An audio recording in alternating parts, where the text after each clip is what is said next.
লালমনিরহাটে শাকিল মিয়া নামে ১০ বছর বয়সী এক মাদ্রাসা ছাত্রকে অপহরণ করে ৩ লাখ টাকা চাঁদা দাবি করা হয়।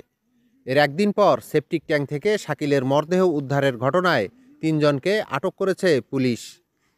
মঙ্গলবার ১১ মার্চ বিকেলে লালমনিরহাট সদর উপজেলার গোকুন্ডা ইউনিয়নের ফকিরটেরি এলাকা থেকে শাকিলের মরদেহ উদ্ধার করা হয়। মৃত শাকিল ওই এলাকার শফিকুল ইসলামের ছেলে। সে স্থানীয় আনসারিয়া নুরানি মাদ্রাসার ৩য় শ্রেণীর ছাত্র। এ ঘটনায় আটকরা হলেন একই গ্রামের শহীদুল ইসলাম, তার স্ত্রী শাহানা বেগম ও ছেলে সোহান মিয়া।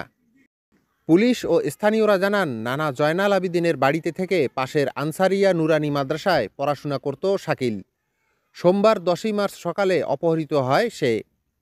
ওই দিন বিকেলে একটি গ্রামীণ নম্বর থেকে কল করে শাকিলের মা জয়নবের নিকট ৩ লাখ টাকা মুক্তিপণ দাবি করে অপহরণকারীরা।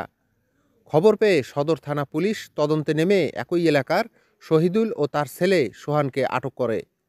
পরদিন দুপুরে সোহানের মা শাহানাকেও আটক করে পুলিশ।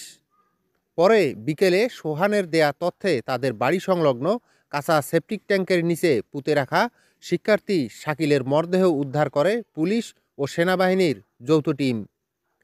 পরে মরদেহ লালমনিরহাট সদর হাসপাতাল মর্গে পাঠানো হয়।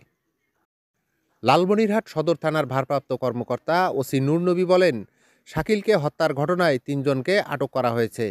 নিহতের পরিবারের পক্ষ থেকে মামলার প্রস্তুতি চলমান রয়েছে। লালমনিরহাটের অতিরিক্ত police super A circle AKM Fazlul Haque বলেন, শিশু শাকিলকে অপহরণ ও হত্যার ঘটনায় এরই মধ্যে ৩ জনকে আটক করে জিজ্ঞাসাবাদ করা হচ্ছে। আটক সোহানের দেওয়া তথ্যেই শাকিলের মরদেহ উদ্ধার করা হয়।